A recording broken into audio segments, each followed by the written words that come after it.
যুদ্ধ শুরু করেছে ইসরায়েল, কিন্তু এবার ঝড় তুলল ইরান। এরই মধ্যে বিধ্বংসী জবাব দেয়া শুরু হয়ে গেছে ইরানের পক্ষ থেকে। ইসরায়েলের দিকে ধেয়ে আসছে মিসাইল ঝড়।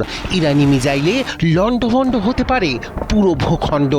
আমেরিকার উস্কানিতে মৌচাকে ঢিল ছুঁড়ে মহাবিপদে তোষর ইসরায়েল। ছেড়ে দেওয়ার পাত্র নয় খামেনি। তাই তো ইসরায়েলের বুকে তাণ্ডব চালাতে মিসাইল ঝড় তুলতে প্রস্তুত তেহরান। স্থানীয় সময় শনিবার সকালে ইরানের ভিতরে আগাম হামলা চালিয়ে মধ্যপ্রাচ্যে নতুন আগুন জ্বালিয়েছে তেল আবিব।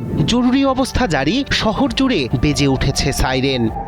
ইরানি মিসাইলের আঘাত থেকে প্রাণে বাঁচতে নাগরিকদের পাঠানো হচ্ছে আশ্রয় কেন্দ্রে। অন্যদিকে ইসরায়েলকে বাঁচাতে সমুদ্র উপকূলে ভিড়ছে মার্কিন রণতরী। সর্বোচ্চ সতর্কতায় আকাশ প্রতিরক্ষা ব্যবস্থা। এরই মধ্যে পাল্টা হামলায় ইরান খুলে দিয়েছে দূরপাল্লার মিসাইলের ঝড়। মধ্যপ্রাচ্যের আকাশ কি তবে রূপ নেবে আগুনের রেখায়? সময় গুনছে পুরো বিশ্ব। স্থানীয় সময় শনিবার সকালেই ঘটেছে মধ্যপ্রাচ্যের ইতিহাসে অন্যতম উস্কানিমূলক ঘটনা।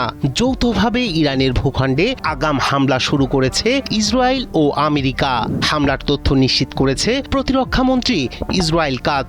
তবে পাল্টা হামলার ভয়ে নিজেদের আকাশসীমা বন্ধ করে জরুরি অবস্থা ঘোষণা করেছে তেল আবিব। বিভিন্ন স্থানে বেজে চলেছে সাইরেন। নাগরিকদের লুকিয়ে রাখা হচ্ছে নিকটবর্তী নিরাপত্তা কেন্দ্রগুলোতে। এমন সময় পরিস্থিতি আরো উত্তপ্ত হওয়ার পূর্বাভাস মিলছে। এই হামলার জবাবে ফুঁসে উঠেছে ইরান। 1 ঘন্টার মধ্যে পাল্টা হামলা চালায় ইরান। গত জুনে 12 দিনের যুদ্ধে দেখা গেছে অত্যন্ত উন্নত এবং নির্ভুল ইরানের মিসাইল, যার আঘাতে তছনছ হয়েছে শত্রুর ঘাঁটি। এদিকে ইসরায়েলকে বাঁচাতে দখলদারদের ভূখণ্ডের সমুদ্র উপকূলে মোতায়েন করা হয়েছে মার্কিন নৌবাহিনীর 2টি শক্তিশালী বিমানবাহী রণতরী, ইউএসএস জেরাল্ড আর ফোর্ড এবং USS Gerald R Ford strike group. ইরানি মিসাইলকে প্রতিহত করা এবং আকাশ প্রতিরক্ষা দৃঢ় করতেই এরা সতর্ক অবস্থানে।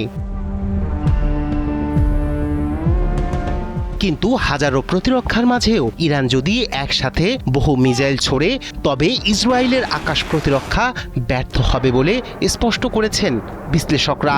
আকাশ প্রতিরক্ষা ব্যর্থ হলে ইরানের মিসাইল সরাসরি নাগরিক এলাকায় আঘাত হানবে। ইসরায়েলি প্রশাসন জনগণকে নিরাপদে সরিয়ে নিলেও পরিস্থিতি একেবারেই শান্ত নয়। বহু পরিবার এখনও উদ্বিগ্ন, কারণ ইরানি মিসাইলের সঠিকতা এবং শক্তি এই সংঘাতে তাদের ভবিষ্যৎ সম্পর্কে গভীর প্রশ্ন তুলেছে। রায়হান কবির, শুভ্র, ৭১।